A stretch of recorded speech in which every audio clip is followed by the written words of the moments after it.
Society of Professional Journalists is a very well-known organization, and the first thing it does is it's going to allow us to network with the pros. So through the access to their site, through the magazine information that we get from them, through the contests they sponsor, the conventions they sponsor, we're going to have opportunity to rub elbows with the pros. And that's the best way, if you want to network and get information. What we've done since semester of last year through this year is we've had a couple of fundraising things. We brought an important writer from NPR in from Arizona who was a graduate of ISU, and we had a brown bag lunch. We also highlighted the movie Spotlight, which won the Academy Award for the best movie, which was about investigative reporting, and we sponsored a movie night with popcorn and all those good things.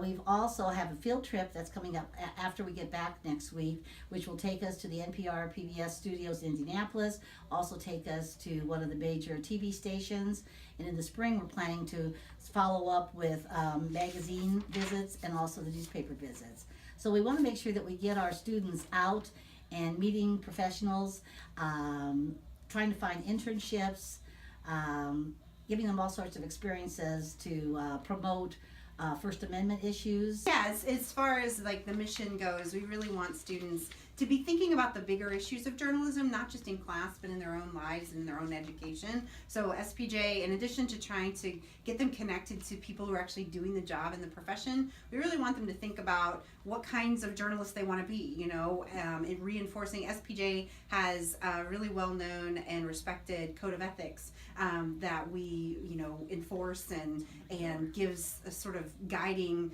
hand in what good responsible journalism looks like and why it's so important. So it's a chance for our students not just to think about their own career goals, but to think about what kinds of professionals they want to be, and help them sort of achieve a higher level of professionalism.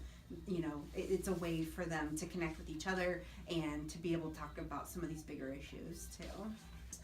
We don't charge on top of that any sort of fee to be locally with ISU, but we do have some fundraisers so that we can continue to take our students on field trips or buy t-shirts at half cost. And even if you don't have the money, we'll work with you. Our formal membership drive ends with Thanksgiving, but that doesn't mean we won't take anyone at any time. Just come and see either Dr. Henson or myself. If you can't work out the money right away, work out some sort of payment plan, because we want you to take part in it if you really would like to. Sure. Is there anything